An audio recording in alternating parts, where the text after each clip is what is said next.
Qəlb fiziki orqan olan ürəkdən fərqli olaraq bir də bir cismin iki üzü olan, yəni bir tərəfi fiziki orqan olan, digəri isə qəlb deyə adlandırdığımız könül deyə adlandırılan filosofların nəfs-i nutuqa, yəni düşünən, danışan nəfs, təsavvuflarınsa nəzərgahı ilahiyyə dedikləri nəfsdir.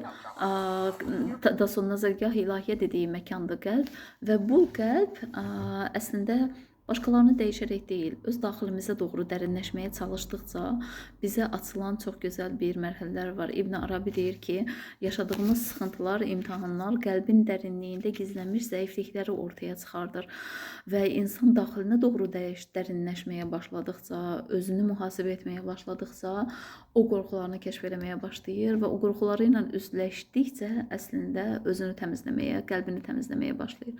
Qəlbin təmizliyi Allahın nəzər etdiyi, nəzərgahı ilahiyyə dediyi məkandır qəlb və Allahın nəzər etdiyi yerdir. Allah da məhz insanları qəlbinə görə, yəni Allah ən çox sevdiyi qullar taqvalı olanlardır. Taqvalı olanlar kimlərdir? Allahdan qorxanlardır və Allahdan qorxanlar da qəlbini təmiz saxlayan insanlardır. Qəlblə bağlı həddindən çox ayələr var, hədis var və ən çox sevdiklərimdən biri də Lə tuzigh qulubana ba'de iz hadaytana Rabbena la tuzigh qulubana.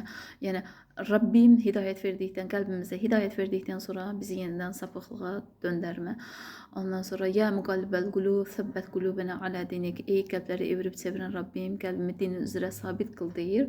Başqa bir ayətdə də, yəni dua ayətləridir və çox möhtəşəm bir ayətlərdir. Yəni qısacası yaşadığımız acılar, iztirablar əslində daxilimizə doğru dərinləşdikdə, qəlbimizin dərinliyində cavablarını tapa bilirik mühasibəyə çəkdiyimizdə özümüzün və düşünürəm ki, ən doğrusu budur. Çünki qıraq da insanlarla uğraşmaq, insanları dəyişməyə çalışmaq bu vaxt ikisidir, yəni boş, mənasız bir işdir. Çünki insanları %100 dəyişmək mümkün deyil. Hələ də insan özünü dəyişmək istəmirsə, amma biz özümüzü dəyişə bilirik və bu da daxilə doğru dərinləşməklə yaşadığımız problemlər, sıxıntılar və sınaqların nə üçün gəldiyini, bizə nə öyrətmək istədiyini, burada nəyi götürməyimiz lazımdır, o şəkildə baxdığımızda həqiqətən möhtəşəm bir, belə deyək, pəncərələr açılmağa başlayır və Həzrət Əli deyir ki, qəlbin sükun tapması ora Allahın qoyduğu bir mələkdir